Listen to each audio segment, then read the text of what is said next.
સુરત વીએનએસજીયુની પરીક્ષામાં તપાસ માટે નિમેલી મહિલા સ્ક્વોડ ફરી વિવાદમાં સપડાયા છે। મહિલા સ્ક્વોડ દ્વારા પુરુષ વિદ્યાર્થીઓના ખિસ્સામાં હાથ નાખીને કાપલી ચેક કરાતા વિવાદ સર્જાયો હતો।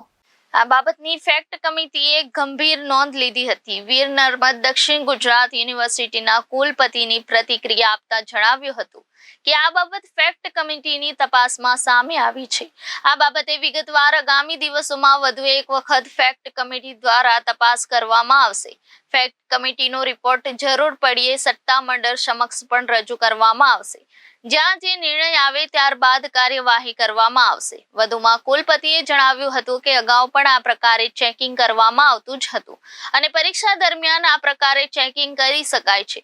ફેક્ટ કમિટીને જો કંઈક અજુગતું લાગ્યું હોય તો આગામી દિવસોમાં ફેક્ટ કમિટી રિપોર્ટ રજૂ કરશે અને ત્યારબાદ કાર્યવાહી કરવામાં આવશે।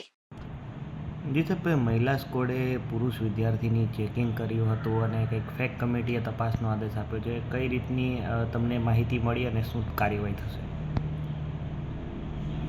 આ અંગે મહિલા સ્કોડની જે તપાસવાની પદ્ધતિ છે એ અંગે જે માહિતી મળી હતી એ સંદર્ભની અંદર ફેક્ટ કમિટીમાં માહિતીઓ મૂકવામાં આવી છે અને ફેક્ટ કમિટી એ જોઈને આગામી ફેક્ટ કમિટીની અંદર કે અલગ રીતે એ અમને જે રીતે માહિતી આપશે એ પ્રમાણે એ અંગે જરૂરી કાર્યવાહી કરવામાં આવશે અને તે માટે સૌપ્રથમ આવેલા રિપોર્ટને જરૂરી સત્તામંડળમાં પણ લઈ જઈને ત્યાં જે નિર્ણય આવે તે નિર્ણયને આધારે આગળની કાર્યવાહી કરવામાં આવશે।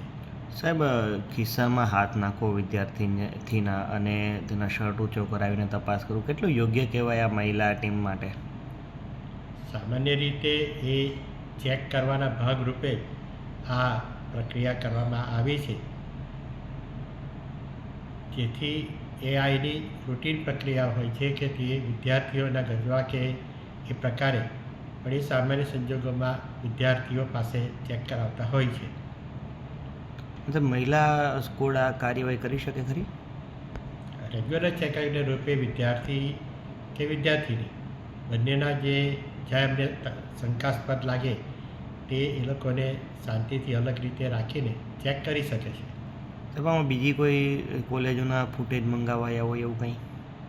ના, હાલની અંદર જેટલાની માહિતી મળી છે આ પ્રકારની તેટલાની જ માહિતી મંગાવવામાં આવી છે। મહિલા સ્કોડ શું કોઈ માફી મંગાવશે કે એવું કંઈ કાર્યવાહી આગળ? એ આગળ જે અમારી સમિતિઓ જે છે તે જે રીતે માર્ગદર્શન આપશે એ પ્રમાણે આગળની કાર્યવાહી કરવામાં આવશે।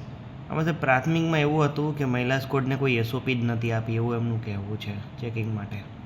અમારી જનરલ સ્ક્વોડની એસઓપી અમારી પાસે છે જ, અને એ માહિતીઓ દરેકને આપવામાં આવતી હોય છે। જો પરીક્ષા વિભાગ ત્યાં રહી ગઈ હશે તો આ અંગે જરૂરથી એની અંગે જરૂરી કાર્યવાહી કરીને એની નોંધ લેવામાં આવશે। ઓકે।